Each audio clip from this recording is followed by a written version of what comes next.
window, but it wouldn't obstruct the upper story windows either that are facing Russell Street. So it would actually be located in between. The other concern was quotation. So the scope of the work had changed, and at the time we had only received one quotation. So the applicant has now provided a second quotation, and between the two quotations has demonstrated a maximum eligible amount of funding of $5,015. Mary, on our first discussion on this application, what was the percentage evaluation that we had? So you're going to have to clarify here. We evaluated this application twice. One was the initial scope of work, which included the patio. And then we reevaluated a new scope of work in April, which received 53%. Okay, so that was a passing score, right? That's correct. Okay, any discussion on this reapplication for funding? Becky? I personally, when I look, and thank you, Mary, I don't know if it was the applicant or yourself to include those photos, because I think that's key and helpful and something we were missing before. Looking at the building and the impact that this is going to have, and when I look at our, the application, the passing score, it's ticking all the boxes that we want to see. So personally, unless there's other questions that people have, like, I would like to make a motion. Do we want to have a discussion first, or can I go ahead and make that? Chris McGuire? Thanks, sir. Yet, like, I don't understand with the awnings how they're going to be placed over the white sign band wrapping, but architecturally, I don't see how that's going to work, because that band wraps around the whole corner, and breaking it up with the awning, it's just going to look like it's tacked on there. So I'm not supportive of that. I don't know how,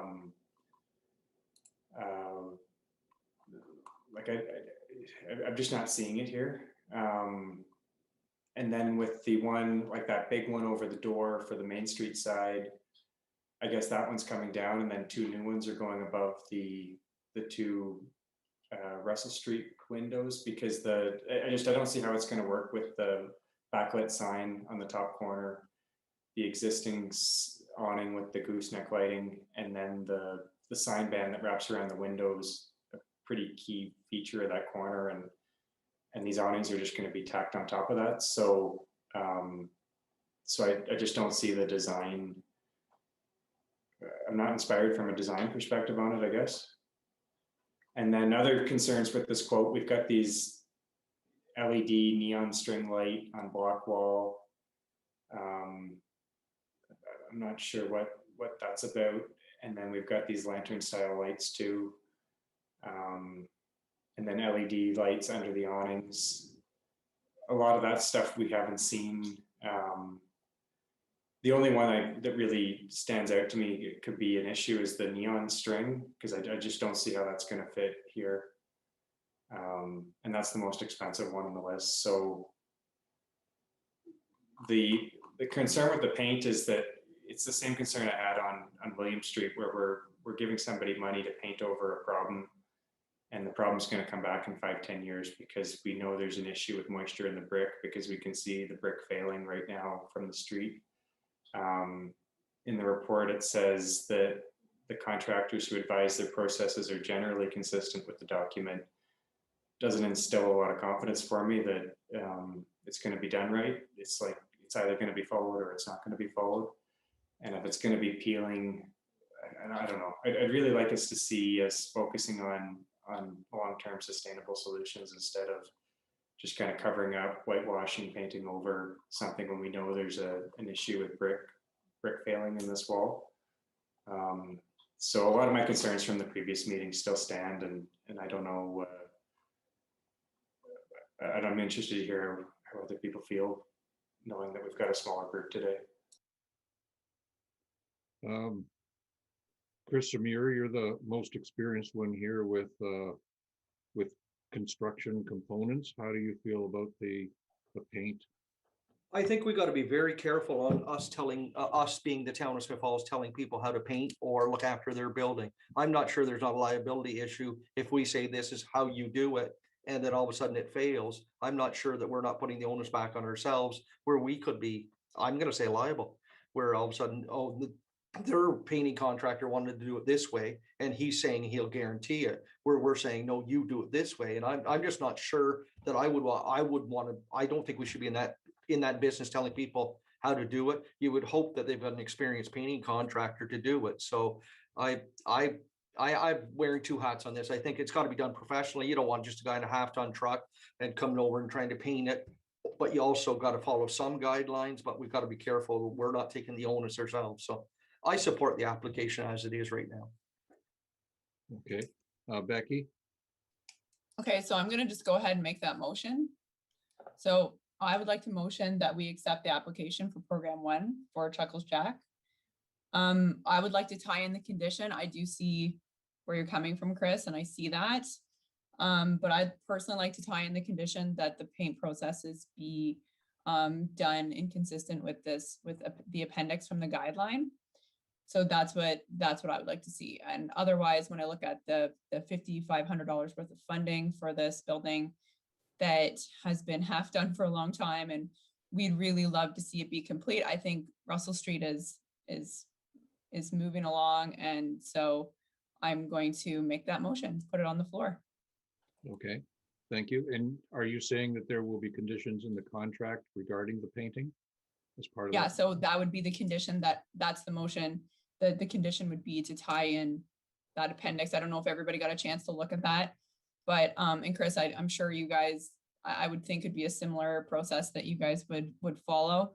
But again, it just gives us that tie-in that it's being done in a professional manner, and being done properly, depending. I think the other thing too is that there's 2 different products on this building. So they're going to be painting 2 different products. So this appendix does tie in, if you're doing this type of surface, use this product, at that type of surface, that. So I do have more confidence with using it. So personally, that makes me more comfortable. Okay, a seconder for that motion? Well, Irv, you haven't told us your feelings yet. Are we allowed to ask the chair his feelings? Yeah, absolutely. I'm ready to move ahead with this. Okay. Absolutely. I think it should be done, and I think it's going to look great. I might suggest that, Mary, you might want to check with someone at the town hall regarding liability as per Chris's suggestion, and whether that puts the town in a position of liability if it fails in 2 years or whatever. Hopefully it won't, and we have had professionals looking at the perspective of what the paint should be like and how they should prepare the surfaces. So hopefully that will be fine. Council has, this is a recommendation from us, and council of course has the go ahead or not go ahead. And if there's an issue, then they can decide on which way they want to go. But I'm in agreement with this, and I support the program 1 application. And Chris Samir? I so second the motion then. Okay, thank you. Chris Samir seconds it. Those in favor? Oh, hold on, Chris wants to. Can we get a recorded vote so it's not down as a carried? Absolutely. All in favor? Sorry, Irv. That's okay. Good. Okay, the recommendation is going to go forward to council, and council can make a decision on it. No, I'd like a recorded vote though, so it's not a Yep. carried. Yep. All So can opposed? we- Yeah, all opposed? Chris McGuire is opposed. Okay, thank you. All right. Glad it didn't become 2-2. That would have got a very weird. We wouldn't know what to do. It fails. Oh, it fails. Okay. Okay, on to priority issues. 21 Main Street East, the application. Mary, I'm going to hand that over to you. Sure. So 21 Main Street East, most would know this as the former KFC building there on the corner of Main Street and Market Street. So the applicant the intended occupant, I suppose, Sagar's Indian Cuisine. It's actually a locally operated business in downtown Carlton Place located on Bridge Street, and they purchased the building to make a second location. They've now made an application under programs 1 and 2 for funding. So the program 1 application is specifically for 2 signs and an awning. I called it 3 signs, but 2 signs and an awning. So they plan to use the existing ground sign as well as the existing lighting infrastructure and essentially retrofit the ground sign that exists on the property. There's also, I'm calling it a tower above the main facade there facing Main Street. It will also be retrofitted with a new sign insert, and the proponent is proposing to illuminate it by 2 gooseneck lighting, 1 on either side so that it can focus on the logo itself. And then they're also proposing a welded frame awning that wraps around the building, approximately 36 feet in length. So as you'll see on the renderings, it does show a much brighter blue. I've appended the menu because I understand from the applicant that it's going to be more of a muted blue color that's consistent with the colors that they use in the restaurant now. So I attached the menu there because it'll be similar in color there. Just taking a look here.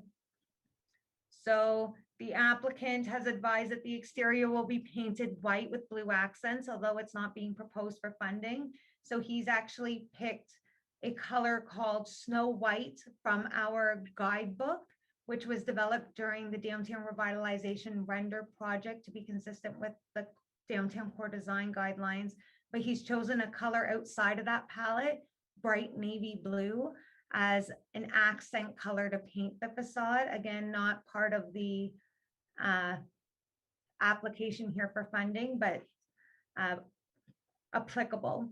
So with the application, the proponent has provided 3 quotes for program 1, demonstrating a maximum cost of $22,375. So that means that he would be eligible to a maximum of $10,000 under program 1. The applicant also applied for funding under program 2 for the demolition of interior framing and structure, new electrical fixtures, et cetera, et cetera. Essentially, he's doing a retrofit of the entire building to meet his design requirements and also putting in a new accessible washroom. So he's provided the construction drawings, which I appended to the report for your review, as well as photos of the existing condition of the building. So improvements have not begun, but the contractors have been periodically on site since June 30th, just removing some of those interior items that will be replaced. But the applicant has provided 3 quotes accommodating the list of improvements. The 3 quotations demonstrate an overall maximum cost of $122,053 before applicable taxes. He's applying under the program 2 secured interest-free loan higher amount. So this funding stream is a little different than funding streams that have been used in the past. Essentially, 50% of the loan will be repayable to the town over a duration of 5 years, with the remaining 50% forgivable over 5 years. So, and I also circulated the evaluations before the meeting. So program 1 was evaluated and received a satisfactory score of 60%.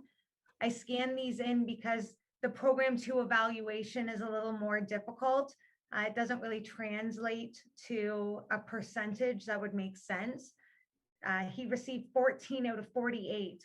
However, generally along the evaluation, the application received mainly 1s, which equals somewhat agree.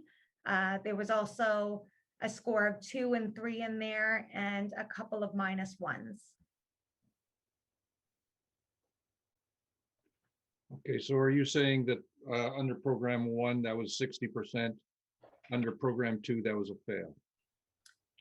No, so what I'm saying is that it doesn't really translate to a percentage of a passing and failing grade. This is the matrix we were using before, but they generally received a 1 across the board with a few on either side here and there. But the score of a 1 is somewhat agree. Okay.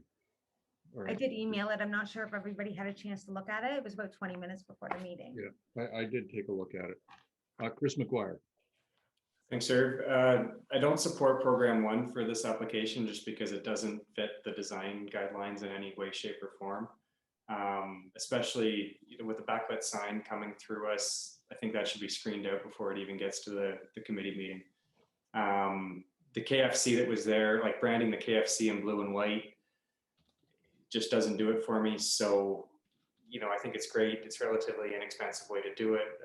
I think it's great the space is going to be filled, but that's where I think program two is really appropriate here. The inside, you can see from the pictures how bad shape it's in. There's no way that this space will be usable without program two to help with the costs of refurbishing and gutting and rebuilding it. And I think the floor plan looks great. They've got it professionally done. So I'd like to see them get the full 40,000 on program two, and then we'll just postpone program one if they want to come back at a future date. Chris Amir. When I went to school, 14 out of 48 certainly was not a passing grade. I would consider that a fail. So I don't even think we can even discuss program two right now. Becky. So I know what you mean, Chris Samir. But when going through it, and I'm curious if everybody wants to give feedback, and Mary can give feedback on this as well, because we did update the program one matrix a little bit differently. The problem is that there is definitely quite a bit of bias in that score, because there were times where something was not applicable. For example, he can't add any green space. This is a brown field and he can't touch the ground and alter it in any way. So we don't want to, if you're answering it honestly, you can't say that you have to give him a fail on that, a negative score, because it's just accurate. So there are several questions like that actually lead the program to be deceiving and appear like and that's something we need to look at, because it's almost like we don't want to consider that one a fail. We want to look at the questions and look at, because a lot of it's just not applicable. So that's something that is worth considering. Chris McGuire. I think, Becky, you've got a great point where really what we're trying to do here is ineffective without that 5-year review. And even though we've got a bit of a start on it with program one, with program two, we're still kind of straggling. And I think where you've got an ideal project here that's an unusable vacant commercial space in the downtown core, it's just because the evaluation criteria that we came up with 5 years ago, considering how much time and effort went into revising the program one evaluation, none of that's gone into program two. So it's kind of saying we've never used this criteria. We're using the program one acceptability criteria against program two, and it's just not an apples to apples comparison. So I think, Chris, if there's specific aspects of it that you think fail, let's discuss those. But to just discuss the score as a whole is a bit of it just kind of brushes over the real issue here. Okay, I like to discuss these in two separate components. So let's discuss program one first, and then move on to program two. Chris, you noted a number of items with program one, but I'm not sure that I see your point. I mean, that building is not like the buildings on the rest of Main Street there. You've got a car wash next door. You've got Lacey's across the street with wide windows. This building has similar aspects. It's not a heritage building in any way. So it's not really going to fit with the rest of Main Street either way. And this is certainly going to spruce it up. So I'm just wondering if you could kind of jump in there and maybe give a further explanation about your comments. Yeah, I think once again, it's another one of those opportunities where we're getting sucked into better versus right, getting it done right. And sure, it's better. Anything could be better, but anything wouldn't be done right. And taking a red and white KFC and turning it into a blue and white Indian restaurant, it just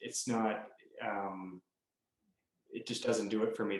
The materials aren't the kind of materials we're looking. They're plastics. plastic and steel. The backlit signs are a real deal breaker. Like that pylon sign should be coming down. It doesn't fit. It looks like it'd be on the side of a 401. It doesn't work there. It's unclear what's going to happen with the holes in the side of the tower. They're just going to get filled in, or they're going to get painted. Or is it going to be a big backlit sign at the top of this building that's kind of pulling over Main Street? I don't know what aspects of this would fit the design guideline, I think, is the other side of it, where just because it's better, how does this conform to the design guidelines for downtown? And if those design guidelines were enforced by bylaw, would this even be being considered right now? So I don't think so. Becky? So it's a good question. I was going to ask, maybe we just start with some of Chris McGuire's comments there about our questions, maybe. Mary, we have discussed a backlit sign. Besides, if you take the backlit sign out of it, is there anything else that has stood out to you as not compliant with our downtown core design guidelines with this application? I would think we would need to pre-vet those, that they would be in compliance. I mean, it's a building that, you know, is stucco, that it would have been originally made so. So I'm not sure how we would make it. Like, to me, I think it does comply with the guidelines as far as I can see for the existing building that it is, and the era that it's built in, and the purpose that it's built in. And I do agree that it's a challenging building in the sense that it's very recognizably Kentucky Fried Chicken, something they do on purpose so that their brand is really recognizable. It's a difficult thing to work with. I have a few, I have a few conditions that I would like to see happen for a motion to take place. And I'll just maybe bring those up, the conditions particularly right now. So for me, I agree with Chris McGuire about the big backlit sign.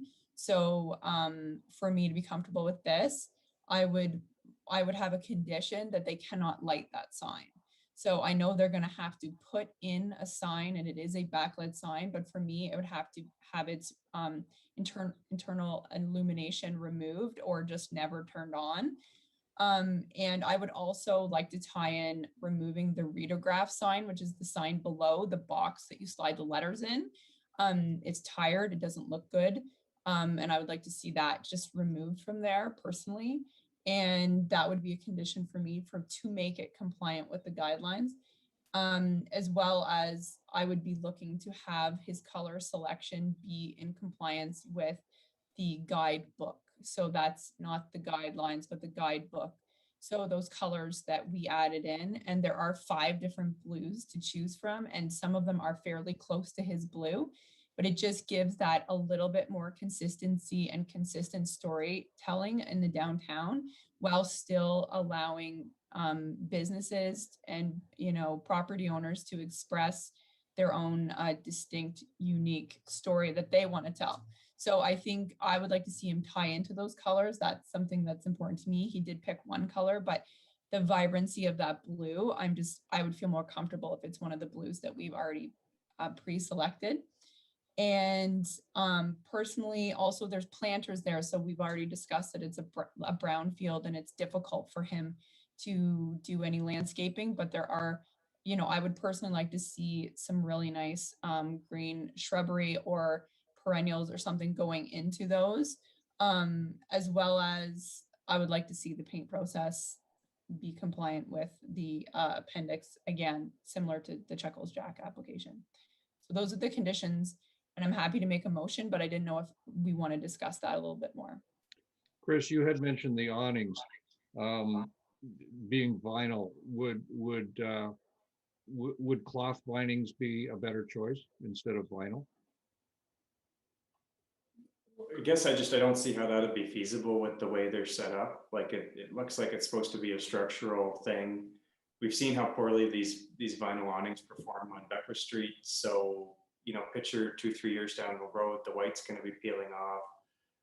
You know, it's not going to look good, and we're going to have dumped money into that. So that's where I don't even know if an awning's the best thing here. I definitely agree with Becky on the green space would be great. To have a backlit sign with no backlighting, it's like taking a bad thing and making it worse, because now it just looks like this thing that isn't being maintained.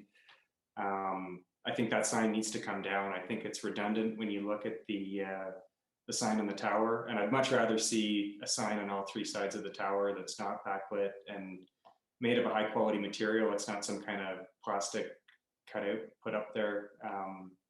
And I'd love to subsidize taking that pylon sign down, because it's tired. It just doesn't suit the location anymore. So. Okay. Chris Samir, you had your hand up? Yes, can we, as part of Becky's conditions, would we want to make it that they have to paint the entire building? Is that what you were suggesting also, Becky? Yeah, I think that's what they're proposing. Am I right, Mary? The entire building will be painted. So it's not part of the funding proposal, but it is planned to happen, and it can be a condition of approval for the 3 signs. Okay, I would like to see that. I would just hate to see throw these signs up and then leave it. Just that's the only thing we've done on the outside. So. Okay, so we've got some issues that may be resolved here.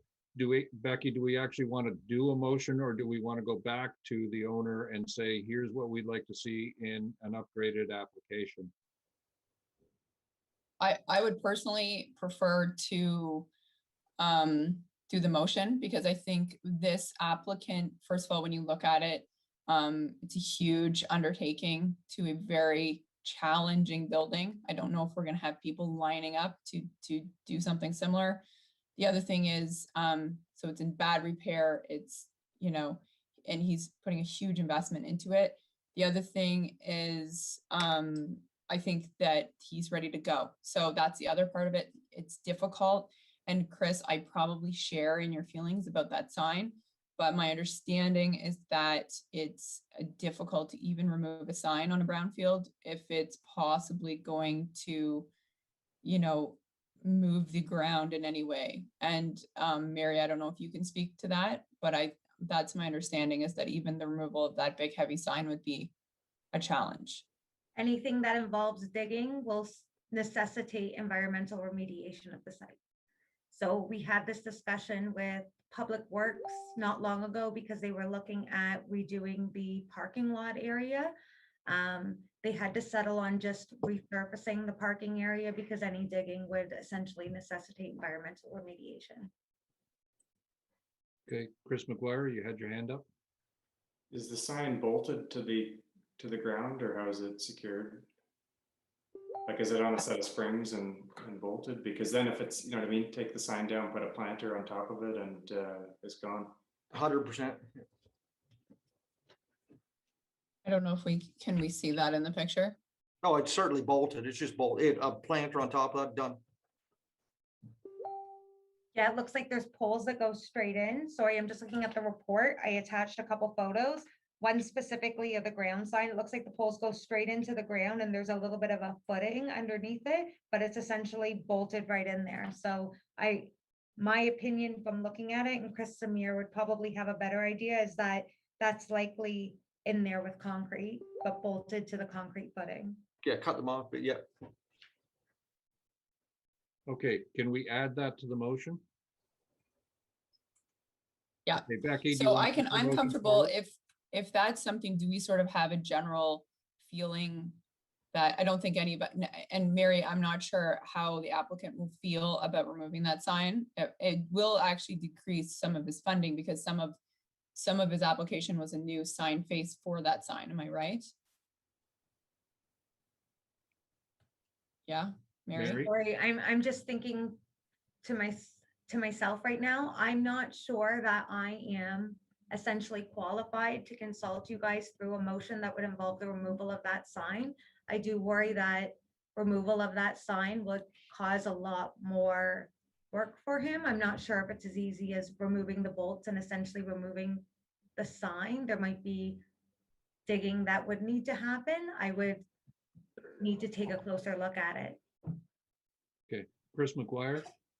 So I think this program one application needs more work, because just the fact that the paint hasn't been included in the cost, I think that's an opportunity where he could get some more money if the sign takes away some money. But that paint should be included in the cost so we can show the return on investment that we're getting for the investment from the town. I don't think, as much as he needs to get to work on the inside, that's not going to be a 2-week project. So why don't we get him to add his paint costs, add his total 360, take a really good look at that backlit sign and come back to us in August. And in the meantime, we can get him some money for program 2 and get that ball rolling and get the inside cut up, because I think that's the bigger job. And it definitely sounds like we're supportive of this, but we just don't have the information we need right now to make the best decision in the interest of the town. Becky? Am I correct to say, Mary, that we can't move ahead with program 2? These have to go together. We can't open one without the other. They have to be together. Am I right, Mary? That's correct. So we can only have one agreement open for a property at one time. So we can't open a program 2 application, essentially move this forward to council and then proceed with a program 1 after, while program 2 is still open. Okay, Chris? So we can't sign an agreement, but we could do an agreement in principle, get just that, the process going for, we don't have to talk about program 2 again. They get the confidence that it's coming.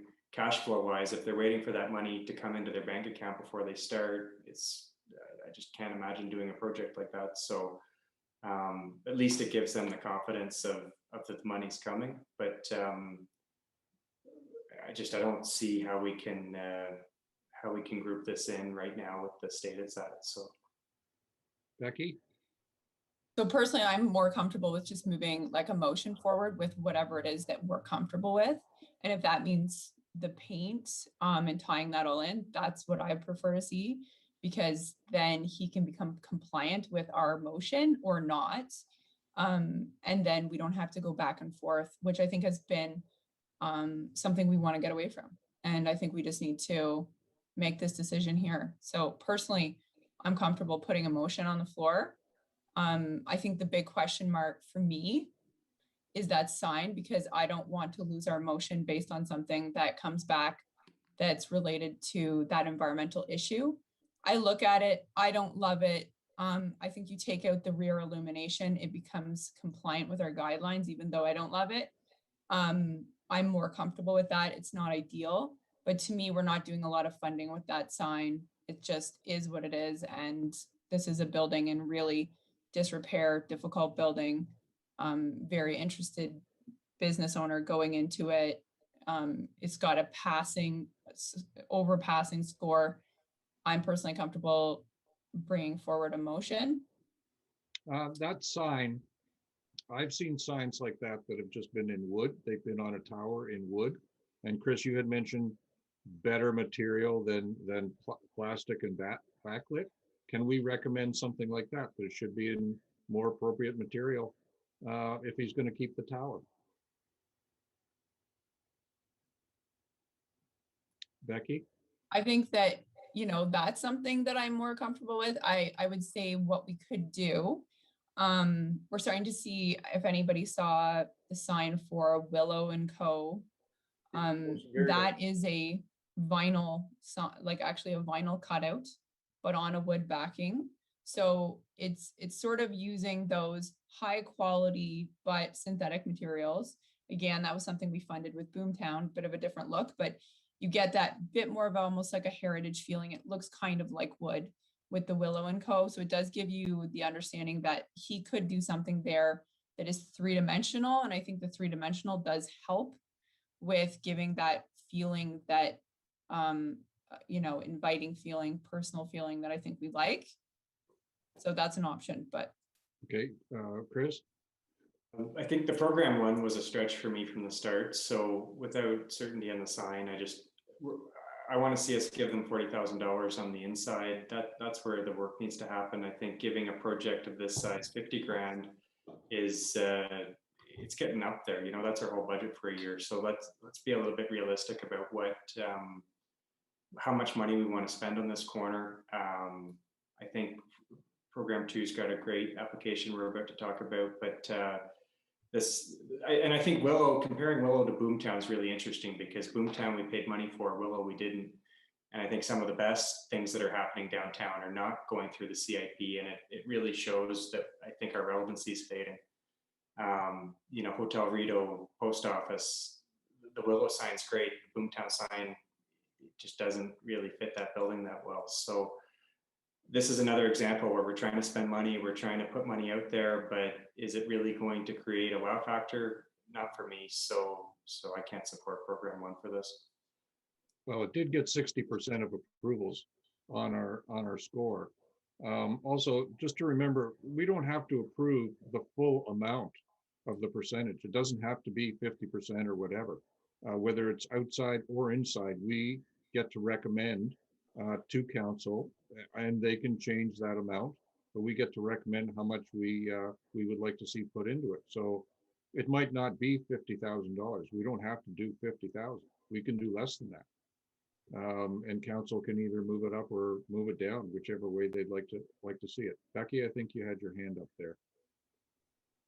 Nope. Okay, yeah, I did. I was going to, I was going to just share with, agree with Chris that I do think that we are seeing sometimes a reduction in applications. And I think sometimes it's because it takes too long. And so I know that is an issue I hear over and over again, which is why I think this is of the utmost importance that we make these decisions quickly.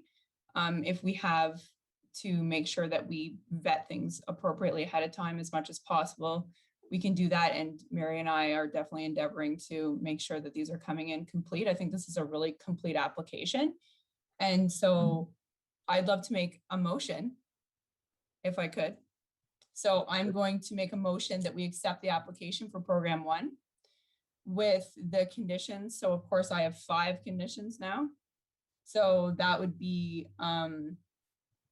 that the ground sign not be internally illuminated and that we remove the readograph. So I'm putting those together as one.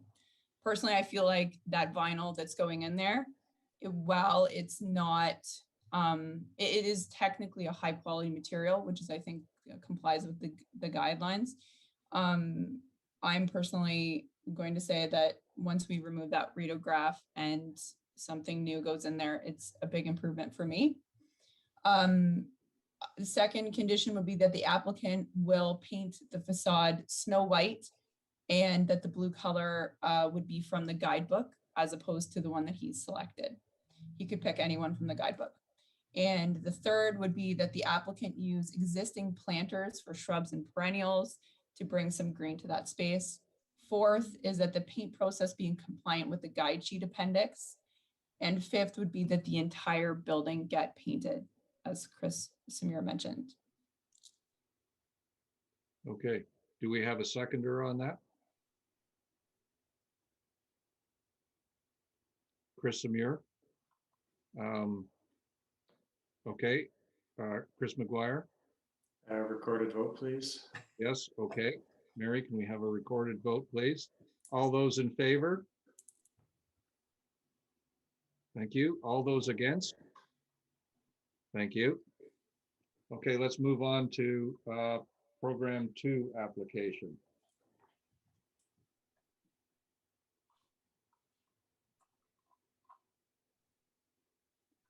Okay, who wants to start on program 2? Chris McGuire, you seem to be supportive. Maybe I'll start with you. Yeah, I'd move that we support program 2 for this property. Do you think we should support it for the full 50%? Up to 20,000? Okay. Chris Samir, would you like to, hang on a second. Mary, would you like to say something on that? I was just going to remind the committee that there's only $45,018 in the CIP funding. So if you're recommending the approval of $10,000 under program 1, there's only $35,018 remaining in the CIP fund for 2021. Okay, Chris McGuire. So I think that's the point that really could have saved us a lot of time in the last conversation, where if we're going to give them a max ask of what we've got in the bank, A, great, we won't be doing any more evaluations for the rest of the year, but B, I'd much rather see it go to the inside here, because the inside is where the transformation is going to happen, and the outside is just going to be a Indian KFC. Okay, Chris Samir? I think a prudent owner would probably clean this property up before they even asked us to do an evaluation. The grease and slop and crap on the front counter is just disgusting, and it just makes me think of bugs and everything else. I think, you know what, if it was cleaned up, maybe it wouldn't be so bad in there. It's kind of, I do not support any money for a for-profit business to enhance their interior whatsoever. I do not support that. I'll be definitely asking for a recorded vote like my colleague, Mr. McGuire, is for sure, because that's ridiculous for us to spend money to enhance somebody. We'll do the outside where people can see it, everybody can see it. I will not spend 1 cent of taxpayers' money on a for-profit business to improve the interior of the building. Okay, Chris McGuire? I'd just like to address that, as always, when it comes up. If we look at Davidson's courtyard, the turnover in that complex has gone down significantly since we spent program 2 money on the place. And that's because it's a really appealing place to open a business. So when one closes and shuts down, another one's ready to go, moves right in. The vault on the corner, another example. It was empty for a long time, and then it's had quick turnover since it had a program 2 investment. The program 2 investment, the whole point is to take it from this uninhabitable, unusable space that could lay stagnant for decades, as we've seen in our downtown, and make it into something that's going to be generating tax money because it's being used. And I think that getting this going is going to increase the assessment on the property. It's going to come back to us in the tax revenues. And it's going to take this space that so clearly needs a gut and revitalize it. So I put the motion on the floor. If there's a seconder, I'd love to see it go through. Chris? Do you think it's worth 5 or 10 years of tax revenue to pay for this though? That's what are they going to pay? 5,000 a year in taxes? So if we give them 40, that'll be 8 years that we won't collect it. We're going to lose money. That just doesn't make that completely defies common sense. How many years has it been empty to begin with right now? I don't know, 2 years maybe, I don't know. Probably 2. Almost 2 years. Yeah, it's a for-profit. These people are doing it for profit. They're not doing it because they want to clean this building up like the Rideau Hotel or the post office. They're doing this for a profit. We don't need if they cannot afford to do the restaurant, they should not be doing it. We should be getting somebody else that can do something like that. If they can't make the original investment to start, then how long will they last us overall? So we've got to make sure it's a viable business. If you don't have the money to put into it to start, it's not up to the taxpayers of the town of Smith Falls to support that. I think the thing is it's do they have the money to get up and running somewhere? For sure. But is there extra costs associated with this property because the state of disrepair it's in? And does the town get a benefit out of it having that property occupied? Absolutely. So when we're so loose with the design guidelines and the kind of aesthetics that we know make a cohesive downtown on one discussion, how can we reverse that on the inside? We've seen at Chuckles Jack, first project we approved, program 2, that property's been in use ever since, and it's a very popular spot. So I think we've had much more success when we look at our program 2 applications in what they've done for the town than our program 1 applications. And I don't think this one will be any different. And the pictures really hit home on that. So. Okay, Chris Samir? What would the true cost for the owner to roll up his sleeves and clean that grease and garbage and stuff up there so that it, first off, you're not attracting bugs that'll stay in there. Who knows where they are now? That just shows me, that just almost scares me a little bit that we would invest money when somebody doesn't have the forethought to go ahead and clean up some of that. That's a day's job and $1,000 for the steam cleaner. It's not like it's just, why isn't it done? Why are we even looking at pictures like that? Like, I don't think our role here is to chastise landlords or chastise future businesses in town. I think our role here is to stimulate economic development and do it in a way that's complementary to the heritage buildings in the downtown. So if there's issues specifically with what's being proposed, my understanding is the space is getting completely gutted.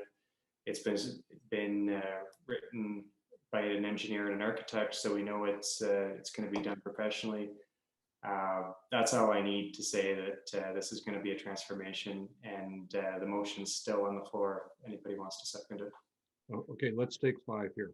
Mary, what's the maximum grant that the town can give for a project like this? Under program 2, maximum value is 40,000. So I guess I need to clarify, there's 2 different program streams. So the first one's the lower tier. That's not the one that's applied for here, but still valid if there's only a portion of funding. So minimum grant is $10,000, maximum's $20,000 under that stream. And the full amount of that is forgivable over a 5-year period. The other one's the higher amount, which has been applied for here. So that's a grant between $20,000 and $40,000. 50% of that is repayable over 5 years, and the other 50% is forgivable over the 5 years. Okay, we get to set the scope as to how much we're recommending for this. Is that correct? Sorry, We get to set how much we're recommending for this, one way or the other. that's correct. As Okay. long as it doesn't go lower than the $10,000 minimum threshold. Okay, we can also set the amount for program 1. Is that correct? That's correct. So we don't have to approve 10,000. We could approve 8 or 6 or 5, whatever we want to recommend for that. Correct? Because we've got a limited funding amount here that we're playing with. So that's correct, but so we would need to rescind the previous motion to approve the $10,000 funding on the 5 conditions Becky stated. Okay.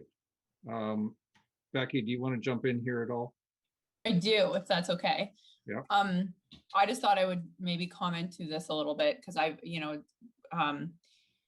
thinking a lot about this, and I really sympathize personally with where both Chris, where you're coming from, and should mention as well that Chris Samir puts a lot of their own money into their own buildings and hasn't had tax dollar funding into any of his project up until this point, and so I can see how that is definitely challenging. For me personally, when I look at this project, I look at the CIP program as a whole, the purpose of it, and how it's been sort of handed to us by council, approved by council. And I look at the accessible bathrooms he's putting in. I think about the added seating in there, huge amount of money that's going in. So it's a difficult building. It's in poor condition. He's doing a lot of electrical, a lot of HVAC. For me, me personally, I was looking at, and up until this point, I have been supportive in theory with program 2. So that's not something I haven't supported in the past, although I do see, Chris Samir, where you're coming from on that. The way I look at it is this is the program, it's been approved by council and it exists. And so it's our, job to interpret it as we were handed it. So for me, I look at it, it fits the bill. It fits what it should fit. For me personally, I am more comfortable with a lower funding. I obviously, the way I saw these two going together, I had thought about the idea of us conditionally funding it on them doing the program 1, like they can't drop program 1 and do program 2. And I was more comfortable with funding the minimum amount, which is $10,000, which together brings it to about 20. So that was the place where I had arrived after some consideration.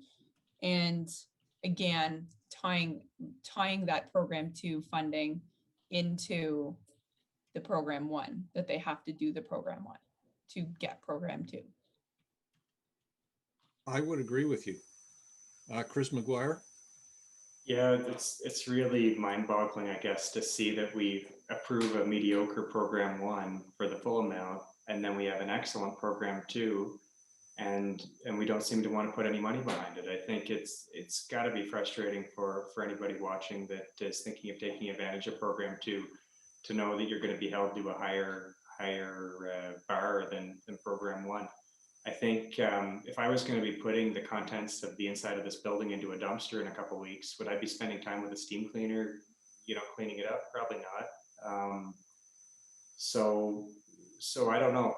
I'm really disappointed to see the lack of support for this application. I think they're on the right track. I think that's what, short of a full demolition, that's what this property needs. And there's been so many other times where we said, you know, it's up to council to decide how they actually want to spend the money.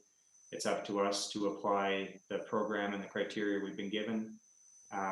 This fits the bill. So if this doesn't get funded, I'm really at a loss for words of how much we've skewed things at a committee level. Again, I think, you know, council gets to make the decision. We don't make the decision. We make the recommendation. If council wishes to increase the amount, now I'm not even sure if we're going to get an approval here on the recommendation, because we seem to be quite skewed.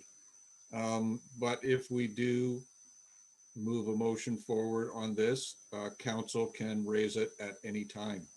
It's council's funds, not our funds. We're just making the recommendation. So let's go with the recommendation. Becky, you've made a motion. Can I get anyone to second that motion? Cory, what was the motion? You want me to actually make it, or if I mentioned it without making it? Okay, make the motion. Okay. Okay. I motion that we accept the application for program 2 for the amount of $10,000, which is the minimum funding for this program, with the condition that the applicant complete and accept program 1 funding with the conditions that we have already stipulated.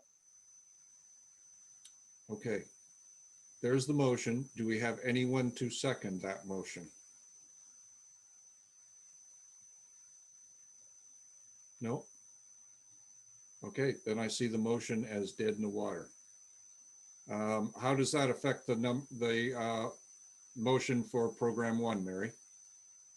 It doesn't, essentially. I guess at this point, if there's a non-decision, I'm not exactly sure how to proceed. I'd have to consult with my clerks regarding the procedure for this and determine a path forward. I'm not sure if there's an opportunity to revisit, or if this would go to council to essentially make a decision. Okay, great. Chris? Yeah, like I wouldn't understand why it wouldn't go to council saying this is what they've asked for. This is what the committee voted on. Committee couldn't come to a consensus on how much to give them for program 2. So it's essentially the ball's getting passed to council, or we defer it for another month and come back to it in August when we have more people at the table. But yeah, very disappointed we didn't get a seconder on the full amount or the 10,000. Okay, let's Mary? Sorry, that sounded like a possible preliminary motion that the committee supports and potentially approves program 1 up to an amount that is determined by council. I'm not sure if that's an option for the committee. I'm not entirely sure if that is an option administratively, but it sounds like a possible direction from the committee in that regard. So I just wanted to note that. Okay, can we pass both programs on to council for an approval or an amount, let's say, as to what should be contributed to each of the programs? Because I don't see us coming up with a resolution here today, either way on this. Or Becky? though isn't program 1 already, that's already gone through, right? So they'll be asked about program 1 as is, right? And then it'll be program 2. Do we want to make a motion now for that, for program 2 to be considered by council? I don't. Because we are at a stalemate. Okay, one at a time here. So, all right, Chris McGuire, you had your hand up. Let's go to you. So any other time that something happens at the committee level, the report goes to council, this is what was voted on, this was the result, and this was some context of the discussion backing it up. So now why we're thinking of this as an exceptional circumstance where we need to rewrite the rule book, I'm confused, because to me that, you know, the report's going to go to council. They're going to see that we were hung on the program 2, that the program 1 was a mixed vote, and then they'll ultimately decide what they want to give. But if the committee can't come to a consensus, there's nothing else we can give them. So But program two was defeated though, so why would it go to council? every defeated one goes to council. Oh, so what's the purpose of us then? We Well, made it goes to corrections. council as being defeated, right? This is the recommendation. This wasn't the recommendation. The reversal of every recommendation is what wasn't recommended. Exactly. We only do recommendation, council does the approvals. But I don't see that a motion on program 2 has been accepted by us at all. So that's what we're going to send to council. We're going to say that we did not have a motion that was accepted. We did not have a motion that was accepted for the amount or the rehabilitation of the interior. And I don't see it as any other way because we haven't moved anything forward. Becky? I was just gonna say, with the discussion that we're having here today, is there anything that we can see that we could agree upon? And I don't know, Irv, if you have any insight on anything you think that we could approve, we could agree upon.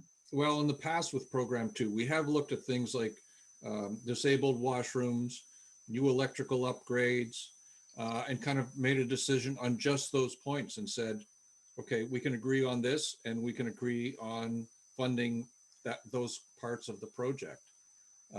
So we could look at it that way and see if we can get some approval.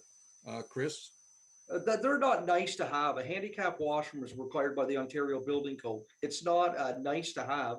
The owner is required to put that in. So it's not up to us to fund that. It's required by code. I would like to go to Boomtown when it opens on Saturday and see if it's got a proper accessible washroom where we've already funded that program once. I don't believe it has. So we want to be cautious that we don't get into stuff like that again. Okay. Are we going anywhere with this? I don't see that we are. No. Okay. So, Mary? I do need direction through a motion. I guess if there's no decision, there's no decision, that's fine. But in terms of next steps for the application, I at least need minimum direction, preferably through a motion. Okay, Becky, you had your hand up. I was going to suggest, and maybe someone can correct me if this is something that we could make a motion about, but that, and I guess, Irv, we would have to hear from you as well, or we'd have to, you might be able to second this motion, Chris McGuire, that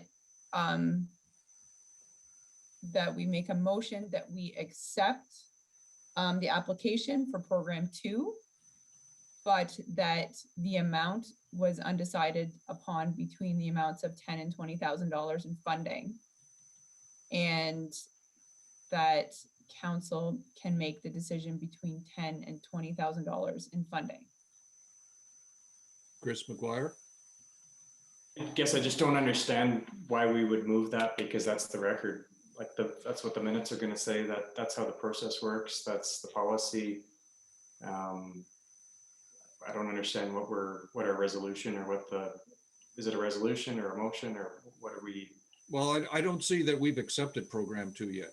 Like, no motion has been accepted to say, yes, we accept this as a viable project under program 2 and we want to move it forward. And then I support a motion that says that this is a good project under program 2 and merits funding, and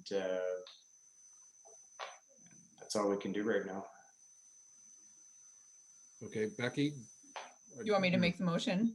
It's the other one's Again? already been defeated though. How come we can't make another motion? I can make a new one. Oh, can we? Right. Okay. I think I can make a new one. Oh, It we just got the can't other one be, defeated already. Okay. yeah, Good. it can't be the same one. I don't think. Want me No. to make it again? Yes, make it. But So, also include the funding component, and that's up to council to decide. okay, so, and I mean, I guess my question is, before I make this, I was planning on tying in program 1 funding, because I don't want the applicant to accept program 2 and not accept program 1. And I assume, Chris McGuire, that's not something that you're comfortable with, but are you able to second Irv as the chair? If you even want to? Well, I'm not sure I can. I've never seconded before as the chair. Wouldn't matter, because it'd be a hung 2-2 and it'd fail. So Yeah, let's do them separately. Okay, I So can I'm see just your gonna go point, ahead. Becky, but I don't think we're gonna get anywhere with that. okay. So I'm going to make the motion to accept the application for program 2 for somewhere between the amount of 10,000, which is the minimum funding, and 20,000. And that is for council to decide. Okay, Chris, are you gonna second that? Didn't they ask for 40 with the forgivable or the loan, the zero interest loan and the forgivable loan double? Sorry, did you ask if there was interest? I thought because there's program 2's got 2 parts, right? There's the forgivable loan up to 20,000 and then additional 20,000 in an interest-free loan. That's right. So this application is eligible for a minimum grant value of 10,000, maximum grant value of 40,000. Okay, but we have limited funding accessible for the rest of the year, right? So, yeah, I'm only going to support this if it includes the 10 to 40 range.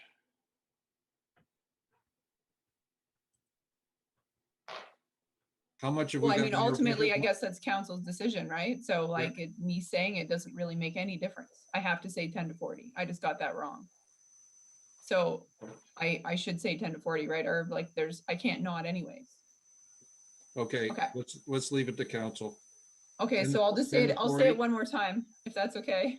Yeah, Okay, I motion that we accept the application for program 2 for the amount between 10,000, which is the minimum amount, up to 40,000. And that is council's discretion. okay, Mary, are you okay with that? Gives me the direction I need for a council report, so yes. Okay, Chris, are you gonna second that motion? Okay, all in favor? We have a recorded vote again, so my colleague Yes. didn't like it on program 1. I want it on program 2. Exactly. Okay, all in favor? Oh, All against? Chris, thank you. Mary, you've got that? Okay, perfect. Okay, correspondence items, none identified, Mary. Roundtable. Oh, sorry, Mary? Sorry, I was just gonna, you asked me for a little bit of an update about in-person meetings. And I reached out to the clerk's office. So I just thought I would give this to you as a correspondence item. The clerk's office and the emergency control group will be discussing resuming in-person meetings and will advise when the next report to council will be provided. Wonderful. I'm hoping we can go there. Chris McGuire, that has my vote if it has your vote. Okay, great. Roundtable, Becky, start with you. Nothing. Okay, Chris Amir. program 2, I am very disturbed that we're giving it to businesses in the downtown core when the rest of the taxpayers in the town are not eligible. If I wanted to put in a restaurant at the Rito Plaza where KFC is now, I'm not eligible for that money, but we can use taxpayers' money for the rest of this to give money to people in the downtown core. It's completely biased, inappropriate, everything else. That's my spiel on it. I agree with churches, not-for-profits getting that money, definitely not for profit businesses. Anyway, that's just my spiel. Okay, thank you. Mary, you've got that? Okay, good. Chris McGuire. All right, I'll take that. Yeah, the reason why program 2 and the whole CIP exists is because our downtown core was underinvested in consistently over 20, 30 years. And we can see in communities like Almont, Perth, right next door, that have CIPs, how that CIP has revitalized it. But the thing is that investment has to be in very high quality projects. And when building applications for commercial developments were booming on the Highway 15 and outside of the downtown core, because there was a better return on investment to put up a big box store, you get a better cost per square foot on it. That's why the provincial government came up with this tool to help municipalities stimulate growth in their downtown cores or in any core that's represented as being underinvested or struggling. So this is done through the Planning Act. There's tons of public consultation. I believe a zoning bylaw amendment is needed to put it through. So I take a lot of issues with pretending that this is some kind of a fly-by-night, sending money out the door kind of scheme. I have a huge issue when we're funding subpar development, because then it becomes this corporate welfare, and whether it's a program 1, program 2, program 5 or 6, all the way in between, that's when it's a waste of taxpayers' money, and that's what's getting me concerned about the way we're trending. So, but yeah, there's nothing going on here that's below grade, and I look forward to our 5-year review and going back and doing this process again, and hopefully tweaking our next 5 years of CIP to be even better than the first. So, and on a side note, I'll be away for August 11th, so it's a good one to get stuff through. There'll be no recorded vote. Perth doesn't have a program 2. I just thought I would mention that, just so you know. They just have program 1, like a facade.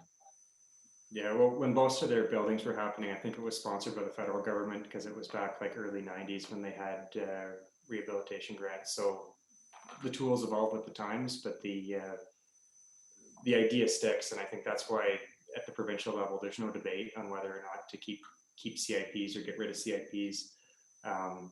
And affordable housing CIPs, heritage CIPs, there's all kinds of focuses out there depending on what the need of the community is. So yeah, I don't know. The program 2 I think is critical, and we look at our past fund projects; they're the highest performing return on investments. So it'd be a shame to lose that. Yeah, I'd love to see some of the applications we've had as well that I think were really great program 2 applications too. And so I think like we'll keep seeing these come forward, and I'm looking forward to it. But I mean, gosh, we've been harsh on a few other ones, so I think we just need to remember that. Okay, thank you. Mary, anything? Nothing to roundtable add. wise? Nothing to add? Well, I guess I could tell you that I'm working really hard on the monitoring report right now. So hopefully by the end of the summer, the CIP monitoring subcommittee will hear from me for review of a report. Excellent. Thank you. Okay, our next meeting is August the 11th. Thank you very much for today. That was some great discussion for sure, and a variety of opinions and perspectives. There's no doubt about that. So thanks very much. And for those who can make it, we'll see you on the 11th. Thank you.